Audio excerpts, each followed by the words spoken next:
Sup nerds, I'm Tom. Let's talk about CO2 Second Chance, which is actually, for me, I've only played this one, so it's the first chance for me, really.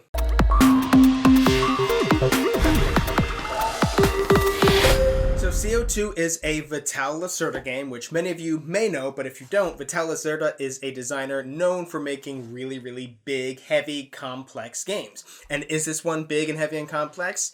Yes. I would say it's actually slightly more on the lighter side in terms of like rules and complexity. Like it's still up there, but it's probably not as light as Escape Plan, but it's a little bit heavier than Escape Plan, but it's no On Mars or whatever. You know what I mean? Like it's tough to get the rules and all that kind of stuff, but it's not as tough to get as his other games. So for Lacerda, it's kind of light. This is also a co-op game, or really there's two versions of it, two sides of the board. There's this side and the other side. This is the co-op side I have here, and the other side is the competitive side. But to call it competitive, it's more like semi-co-op, right? Because there is still a way where you guys can all lose collectively, and you do still really need to work together in either version in order to win. And I'm definitely not going to explain to you the whole game. I'll give you the briefest of overviews because it is, pretty deep. But, you are trying to create power plants and lobby and all that kind of like green power plants, right, in lobby. But there's times when, there's demand for power, so you have to make coal. There's a big track that you don't want to get too high. In both the competitive and the co-op version, there's this track that could, if it gets too high, kind of destroy the whole world. But I guess focusing up on the co-op version first, because again, the games are like 90% the same, right? But the main things that you're going to do is, let's say, and this game is so big, it also takes a long time to set up. There's a lot. It's very beautiful when it's set up, and I'm going to show you guys a lot of pictures, but this is probably the laziest I've set at the table for a video, just because pulling out all these pieces, I'm like, I just can't. I don't want to do it right now. The main actions you're going to do on your turn, there are some secondaries, like little things that you can do, but the main things you're going to be doing is, first and foremost, proposing a power plant. So like this is a solar plant, right? I will propose it in one of these continents. I actually, much like most Lacerda games, I'm going to get whatever I cover up. So I'll get some cubes or some money or to gain or move a scientist, right? And then later on, I or somebody else can build the infrastructure for that power plant, right? Now you do have to have some things to do that, but you also will kind of get some stuff for doing that too. So that's some of the ways that you can gain resources in this game. But then later on, you can spend resources to build a power plant, which gets you the points. So I really like the way these pieces sit into each other like this. You put this U-shaped proposal thing, then you put your infrastructure with all these little notches in there to fit, and then you finally put the power plant on top, and it looks pretty. I was going to say pretty beautiful, and then I stopped halfway through and I said, no, say pretty again, it'll be funny. So those are the main actions you're doing, and you're all working together to do that, but there are tons of goal tiles you need to complete for the game, and tons of goal cards you need to complete for the game. You even have a personal goal you need to complete. There are some cards you can play to boost your actions a little bit, and they also, like, you can burn them to get little tiny actions, but there are also, you can burn them, or you can, if you do the thing that it says, like, propose a solar plant, like I just said, or build the infrastructure for a solar plant, or build the solar plant itself, right? Oh, since I did that, I will also get $4 more, or whatever it is, right? But also, in order to do that, in order to build a power plant, right? I think proposing an infrastructure you can do just because, but in order to actually build the power plant, you have to be up on this track. And there's various ways to do that as well, but the point is that everything in this game feels very limiting. And if you've watched our channel for a while, you know that I tend to like games where things feel very plentiful, right? I'm not restricted. I cannot do all of these things. I have all these resources and I can do everything, but I have to just pick which is the thing that's best for me to do, right? What's the most efficient way?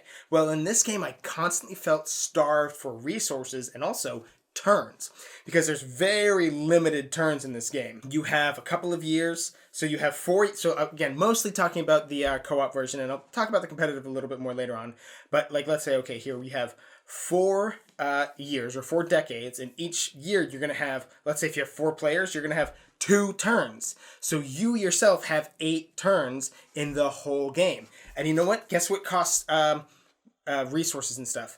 Pretty much everything. I mean, even if you say, okay, well, Tom, but the one thing that is definitely free is proposing proposing a power plant, right? Then even if you build the infrastructure, you still usually get something from it. Well, then, I mean, you need to have the purple disk, the CEP or whatever, in order to do that. So you have to spend money to make money there, right?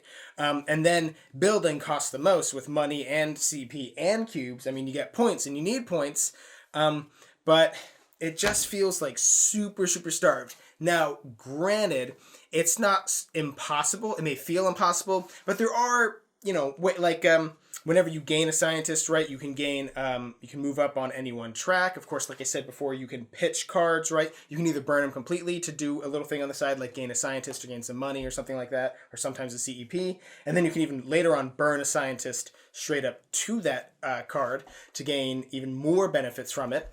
And the tracks have some symbols on them, but especially compared to other Vitalis games, I felt there were a lot fewer combos. There were a lot fewer times where I was like, I'm going to do this, which gives me a bonus here, which lets me do this, which pushes me up one more on this track, which also gives me this symbol, which gets me to move up on this other track, and move up on this track, boom, get a symbol for that too.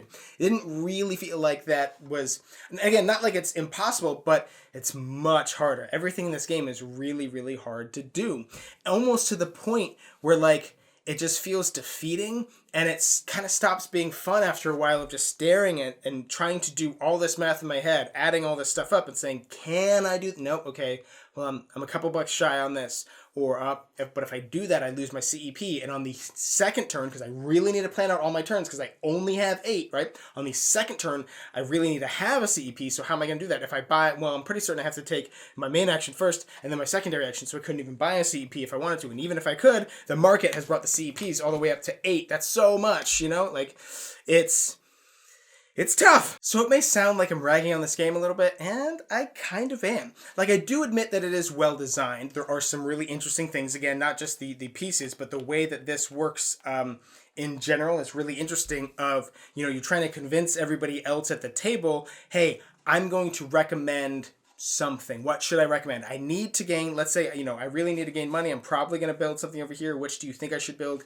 Can you build that? Okay, well, you're only at level 1. Maybe we could build a level 2 over there if you move up a little bit higher, It's probably good for people to focus, like, you build all the green ones, I build all the blue ones, or whatever. I mean, I know this game is max 4 players, and there's 5 different tracks, but it's probably best to try and do something like that, because as they move really far up the track, that's where they can start getting those symbols, and you can get more combos. And also, in terms of it being really difficult, I bet you could nerf a couple of things to make it a little bit easier for you for, like, your first play, or just to, probably your first play to learn the rules and whatever, right? Like I said, there's these little tokens over here. I didn't even put it on the table, but there are these little tokens over here that you have to complete, and there's private goals you have to complete, and there's these little cards of goals you can complete. These ones are probably the easiest thing for you to eliminate or minimize or whatever to make the game easier. Just have you do fewer of these, or, I mean, you could probably remove these altogether. And I know that sounds like just completely remove a card type from the game.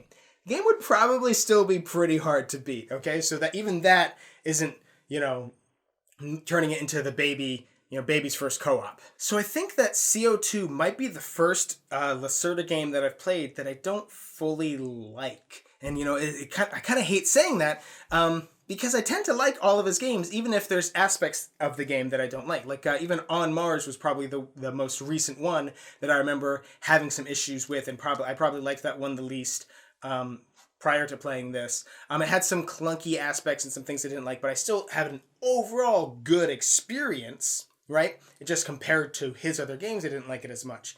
This one, like, I am willing to give it another try. I've played the co-op and the competitive, and I do like the co-op overall better. And actually, even the competitive, there's a possibility that we played the competitive wrong, because, like, it does say that the first thing you do in the round, right, is to add basically a coal plant to every continent that doesn't have a power plant. We kind of assumed that meant that you don't do that in the first round, right? Like, I say assumed, we forgot it at first, and then we were kind of halfway through the first round, and then we went, oh crap, we were supposed to do that at the beginning of the round, not at the end, and then we were like, well, maybe you're not supposed to do it in the first round or whatever, because that means we're going to start the game with, this track that we can't get all the way to the end, like halfway up or a quarter of the way up or something. That sounds crazy. And playing the competitive version, so we did it that way, right? We just rolled with the mistake and said, well, maybe that's the way we're supposed to play. And even with that, it was really, really close to losing sometimes, you know? So, yeah, I mean, I guess nerfing the rules to fit, you know, the level of complexity you want it's a good thing to do in games in general, but it's probably more viable in this game because there's so many different variables, I guess. But again, I am willing to give it yet another try, and I also, just because, you know, I like Vital Lacerda, I'm kind of a completionist. I don't want to keep a game in my collection that I don't like, but I also don't want to have an incomplete Vital Lacerda collection. You know what I mean? That would be weird.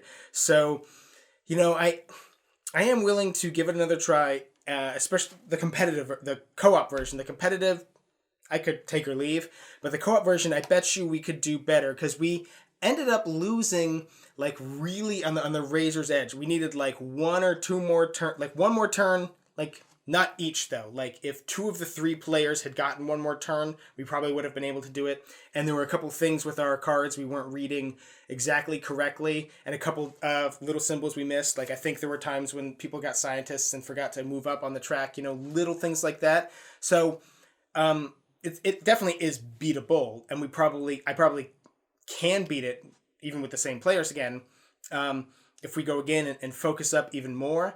But it's just that level of focus and that level of dedication where every single turn matters. It's just not necessarily my play type, where everything feels that tight and that stringent and that difficult, and like I don't have enough money for this, and I don't have enough cubes, and really the main thing is you don't have enough turns. If you have 5 more turns in the game, you can do everything you want. So I don't want to repeat myself, but what are your thoughts on CO2 Second Chance? Or if you haven't played this version, which I think the only difference between this version and the original is the semi-co-op or the competitive side, which again, I could take or leave. The co-op was, they're very, very similar, but I would just, because it's so difficult to win and we can all lose either way, I'd rather just play the co-op and let's put our heads together and really try to solve this complex, difficult puzzle. And again, my main complaint with the game, though, is the core mechanics of feeling like there's scarcity, feeling like you don't have enough resources and everything's really, really tight.